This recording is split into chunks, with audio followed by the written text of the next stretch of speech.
시어머니 한마디에 결혼이 끝났습니다. 결혼이 무너지는 건 대부분 큰 사건 하나 때문이 아니었습니다. 적어도 제 결혼은 그랬습니다. 누가 바람을 핀 것도 아니었고 누가 대놓고 손찌검을 한 것도 아니었습니다. 겉으로만 보면 저희 부부는 그냥 평범했습니다. 직장 다니는 남편, 육아와 일을 같이 하던 저, 가끔 시댁에 들르고 명절엔 서로 웃으며 밥 먹고 사진 찍을 땐 남들처럼 멀쩡해 보이는 그런 집이었습니다. 그런데 사람들은 모릅니다. 결혼을 무너뜨리는 건 소리 큰 싸움보다 매일 조금씩 쌓이는 무시라는 걸요. 처음부터 이렇진 않았습니다. 결혼 초엔 저도 참 잘해보려고 했습니다. 시어머니가 좋아하시는 반찬도 배워서 해갔고 명절 전날엔 회사 끝나고 바로 시댁으로 달려가 밤늦게 전 부치고 설거지도 했습니다. 어머니는 늘 말씀하셨습니다. 요즘 며느리 치고는 괜찮네. 그 말이 칭찬인 줄 알았습니다. 그때까진 몰랐습니다. 그 말 속에 늘 평가가 들어 있었다는 걸요. 처음 이상하다고 느낀 건 결혼 1년쯤 지났을 때였습니다. 주말마다 시댁에 가는 게 당연해졌는데 한 번은 제가 감기에 심하게 걸려 몸살로 끙끙 앓고 있었습니다. 열이 38도를 넘었고 기침이 심해 말도 제대로 못했습니다. 그래서 남편에게 말했습니다. 이번 주말만 안 가면 안 돼? 몸이 너무 안 좋아. 남편은 잠시 머뭇거리더니 조심스럽게 말했습니다. 엄마가 서운해하실 텐데 얼굴만 잠깐 비추고 오자. 그때 저는 내 몸 상태보다 시어머니 기분이 더 중요하구나. 처음으로 그걸 느꼈습니다. 결국 저는 마스크 쓰고 시댁에 갔습니다. 어머니는 제 얼굴을 보자마자 말씀하셨습니다. 요즘 애들은 참 약해. 우리 때는 애 낳고도 바칠했어. 아프냐는 말보다 비교가 먼저였습니다. 저는 웃었습니다. 아니, 웃는 척했습니다. 그날 집에 와서 샤워하다가 조용히 울었습니다.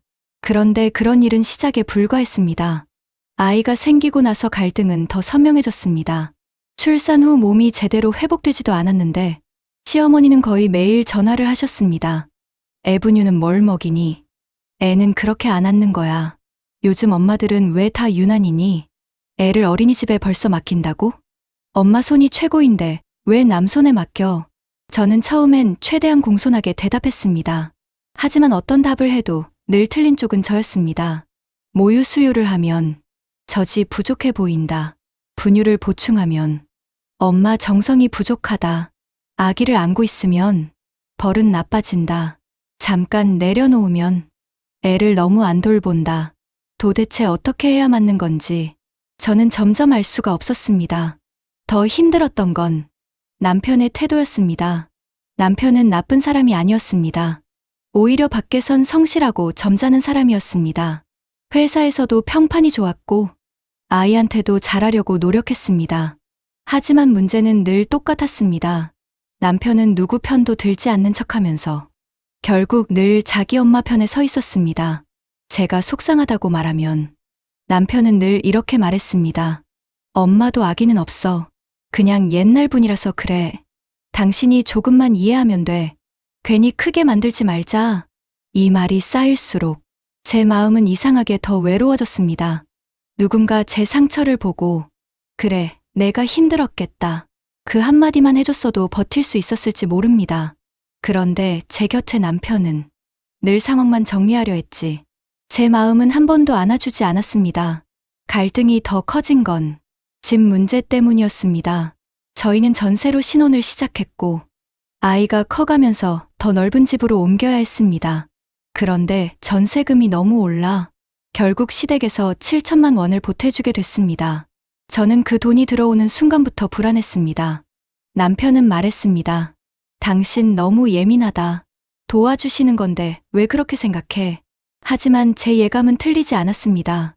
그 뒤로 시어머니는 점점 더 자주 말씀하셨습니다. 그 집에 우리 돈도 들어갔잖아. 그러니까 집안일도 너무 내 마음대로 하지 마. 애 교육도 상의하고 해야지. 그 집이 완전히 내 집은 아니지 않니? 처음엔 돌려서 말씀하시더니 나중에는 거의 대놓고 말씀하셨습니다. 어느 날은 냉장고를 열어보시곤 반찬통을 하나하나 꺼내며 말씀하셨습니다. 이렇게 비싼 과일을 왜 사니? 애 옷은 왜 이렇게 자주 바꾸니? 절약을 할 줄 몰라. 그러니 늘 돈이 부족하지. 그 순간 너무 수치스러웠습니다. 제가 허투루 사는 것도 아니었습니다. 아이 아토피 때문에 먹는 것 하나 고르느라 몇 번씩 성분표를 보고 남편 도시락까지 챙기느라 새벽마다 일어났고 제 옷은 계절이 바뀌어도 제대로 못 샀습니다. 그런데 저는 집안 살림도 못하는 며느리처럼 취급받고 있었습니다. 그날 밤 남편에게 처음으로 크게 말했습니다. 당신 엄마가 우리 집 살림까지 검사하는 게 정상이라고 생각해? 남편은 한숨부터 쉬었습니다. 그리고 말했습니다. 엄마 돈이 들어갔으니까 어느 정도 말할 수 있지. 그 말을 듣는 순간 심장이 철렁 내려앉았습니다. 우리 집이 아니라 엄마 돈이 들어간 집, 우리 부부가 아니라 엄마가 개입할 수 있는 가정. 남편의 머릿속엔 이미 선이 그렇게 그어져 있었습니다. 그 뒤로 저는 달라졌습니다. 시댁에 가는 횟수를 줄였고 전화가 와도 바로 받지 않았고 시어머니가 갑자기 집에 오신다고 하면 미리 약속 잡고 오시라고 분명히 말했습니다. 그러자 시어머니는 노골적으로 저를 못마땅해 하셨습니다. 명절 식탁에서도 친척들 앞에서 웃으며 말씀하셨습니다. 얘는 요즘 바빠서 얼굴 보기가 힘들어. 애 맡겨놓고도 바쁘다니 참 세상이 좋아졌지. 우리 아들이 결혼하고 고생이 많아. 말은 웃으며 했지만 하나하나 다 제 심장을 찔렀습니다. 친척들은 애매하게 웃었고 저는 그 자리에 앉아 밥이 모래처럼 느껴졌습니다. 정말 견디기 힘들었던 건 아이 앞에서까지 저를 낮추는 순간들이었습니다. 한 번은 아이가 저녁을 잘 안 먹는 날이었는데 시어머니가 아이를 보며 말씀하셨습니다. 엄마가 제대로 안 챙겨줘서 그렇지? 할머니 집 오면 잘 먹지? 아이 앞에서 엄마를 깎아내리는 말. 그건 참을 수 없었습니다. 저는 조심스럽지만 분명하게 말했습니다. 어머니, 그런 말씀은 아이 앞에서 하지 말아주세요. 순간 공기가 얼어붙었습니다. 시어머니 표정이 굳었습니다. 남편은 또 아무 말도 하지 않았습니다. 그리고 결국 그날이 왔습니다. 그날은 시댁에서 작은 제사가 있던 날이었습니다. 저는 전날 늦게까지 아이 준비물 챙기고 아침부터 나물 무치고 국 끓이고 겨우 시간을 맞춰 시댁에 갔습니다. 그런데 도착하자마자 시어머니 표정이 심상치 않았습니다. 왜 이렇게 늦게 와? 저는 최대한 차분히 말했습니다. 아이 열이 좀 있어서 약 먹이고 오느라 늦었어요. 그러자 시어머니는 코웃음을 치며 말했습니다. 애 핑계도 적당히 대야지. 마음이 없으니까 늦는 거지. 순간 머리가 띵했습니다. 저는 그날따라 정말 너무 지쳐 있었습니다. 며칠째 잠도 제대로 못 잤고 아이 컨디션도 안 좋았고 회사 일도 밀려 있었고 무엇보다 제 마음이 이미 바닥이었습니다. 그래도 저는 참았습니다. 또 참았습니다. 친척들 앞이니까, 아이 앞이니까, 또 제가 나쁜 며느리가 되기 싫어서요. 그런데 일이 터진 건 설거지를 하던 부엌에서였습니다. 시어머니는 뒤에서 계속 말씀하셨습니다.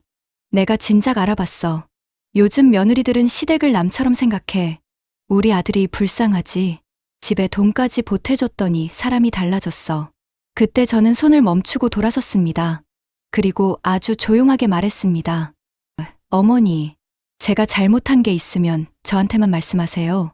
아들 앞에서도 친척들 앞에서도 계속 그렇게 말씀하시면 너무 힘듭니다. 그 말에 시어머니는 기다렸다는 듯 목소리를 높였습니다. 힘들어? 내가 뭐가 힘들어? 힘든 건 우리 아들이지. 너는 우리 집 사람이 아니야. 도와주니까 겨우 사는 거지. 내가 잘나서 여기 있는 줄 알아? 그 한마디, 너는 우리 집 사람이 아니야. 정말 이상했습니다. 큰 소리를 들었는데도 귀가 멍해지면서 오히려 조용해지는 느낌이었습니다. 제 손에서 젖은 수세미가 떨어졌고 물 흐르는 소리만 또렷하게 들렸습니다. 그 말 한마디가 그동안 있었던 모든 일을 한순간에 설명해 주는 것 같았습니다. 왜 늘 저는 평가받아야 했는지, 왜 제 선택은 늘 틀렸는지, 왜 이 집에서는 아무리 애써도 손님 같았는지, 저는 그동안 가족이 되려고 애쓴 게 아니라 끝내 받아들여지지 못할 자리를 억지로 지키고 있었던 겁니다. 그때 남편이 부엌 문 앞에 서 있었습니다. 저는 남편을 봤습니다.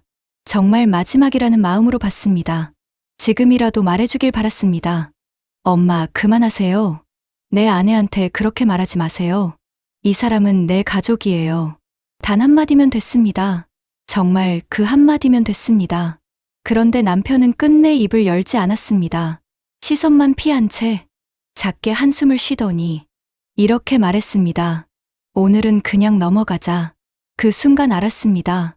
제 결혼을 끝낸 건 시어머니의 독한 말이 아니었습니다. 그 말 앞에서 끝까지 침묵한 남편이었습니다. 시어머니는 원래 그런 사람이었을지도 모릅니다. 하지만 남편은 달랐어야 했습니다. 적어도 제 남편이라면 제가 혼자 부서지게 두진 말았어야 했습니다. 저는 앞치마를 벗었습니다. 손도 채 닦지 못한 채 가방을 들었습니다. 시어머니가 뒤에서 뭐라고 더 말했지만 이제는 거의 들리지 않았습니다. 남편이 당황해서 따라 나오며 말했습니다. 당신 지금 어디가? 이렇게 가면 일이 더 커져. 저는 그 말을 듣고 처음으로 웃었습니다. 허탈해서 나오는 웃음이었습니다. 더 커져? 당신은 아직도 이게 오늘 일 때문에 생긴 일 같아? 남편은 아무 말도 못했습니다.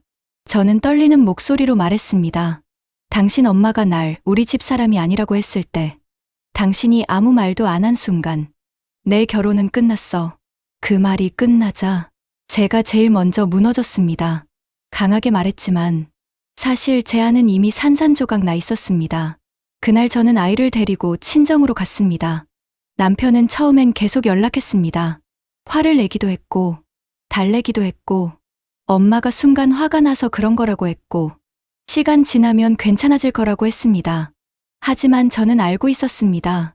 이건 시간이 해결할 일이 아니었습니다. 존중이 없는 관계는 시간이 아니라 침묵으로 더 썩어갑니다. 며칠 뒤 남편이 찾아왔습니다. 많이 지쳐 보였습니다. 그리고 처음으로 말했습니다. 미안해. 그 말이 너무 늦었다는 걸. 남편도 알고 있었을 겁니다. 저는 조용히 물었습니다. 당신은 아직도 내가 예민하다고 생각해? 남편은 한참 있다가 고개를 숙였습니다. 그리고 아주 작게 말했습니다. 아니, 그럼 당신은 왜 한 번도 내 편을 안 들었어? 그 질문 앞에서 남편은 끝내 제대로 대답하지 못했습니다. 아마도 이유는 단순했을 겁니다. 엄마가 불편해지는 게 싫었고, 갈등을 정면으로 마주할 용기가 없었고, 그 대가를 늘 제가 대신 내고 있었던 것 뿐이겠지요. 사람들은 쉽게 말합니다. 시어머니 때문에 이혼했다고, 한마디를 못 넘겨서 가정이 깨졌다고. 하지만 아닙니다. 결혼이 끝난 건 그 한마디 때문이 아니라 그 한마디가 나올 때까지 쌓인 수백 번의 무시와 그 순간 끝내 나를 지켜주지 않은 사람 때문입니다. 저는 결국 이혼을 선택했습니다. 쉽지 않았습니다. 아이를 생각하면 밤마다 가슴이 찢어졌고 내가 조금만 더 참았으면 됐을까 수없이 흔들렸습니다. 하지만 어느 날 거울 속 제 얼굴을 보는데 제가 너무 오래 사라져 있었다는 걸 알았습니다. 늘 누군가의 아내, 누군가의 며느리, 누군가의 엄마로만 살면서 정작 저는 한 번도 제 편이 되어주지 못했습니다. 이혼 후 한동안은 힘들었습니다. 경제적으로도 막막했고 사람들 시선도 두려웠고 아이에게 미안한 마음도 컸습니다. 그런데 이상하게도 더는 숨이 막히지 않았습니다.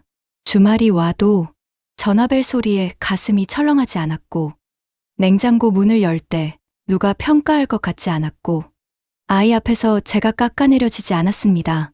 비로소 집이 집 같았습니다. 지금도 가끔 그날 부엌을 떠올립니다. 젖은 수세미, 차가운 물, 그리고 그 말, 너는 우리 집 사람이 아니야. 예전엔 그 말이 제 인생을 무너뜨린 줄 알았습니다. 그런데 시간이 지나고 보니 어쩌면 그 말이 저를 깨운 것인지도 모릅니다. 나는 그 집에서 끝까지 가족이 될 수 없었구나. 그럼 이제라도 나 자신에게 돌아가야겠구나. 결혼은 사랑만으로 유지되지 않습니다. 존중이 있어야 하고 내가 무너질 때 내 편이 되어줄 사람이 있어야 합니다. 저는 남편을 잃어서 결혼이 끝난 게 아닙니다. 이미 오래전부터 남편 곁에서 혼자였다는 걸 깨달았기 때문에 끝난 겁니다. 혹시 지금 누군가의 말보다 그 말을 듣고도 침묵하는 사람 때문에 더 아픈 분이 있다면 그 마음이 결코 유난도 아니고 과민한 것도 아니라는 말을 꼭 전하고 싶습니다. 가정을 지키는 건 무조건 참는 사람이 아닙니다. 서로를 사람답게 지켜주는 사람입니다. 그리고 저는 그날 처음으로 알았습니다. 결혼을 끝낸 건 시어머니의 한마디였지만 정말 저를 떠나게 만든 건 끝내 제 편이 되어주지 않은 남편의 침묵이었다는 걸요.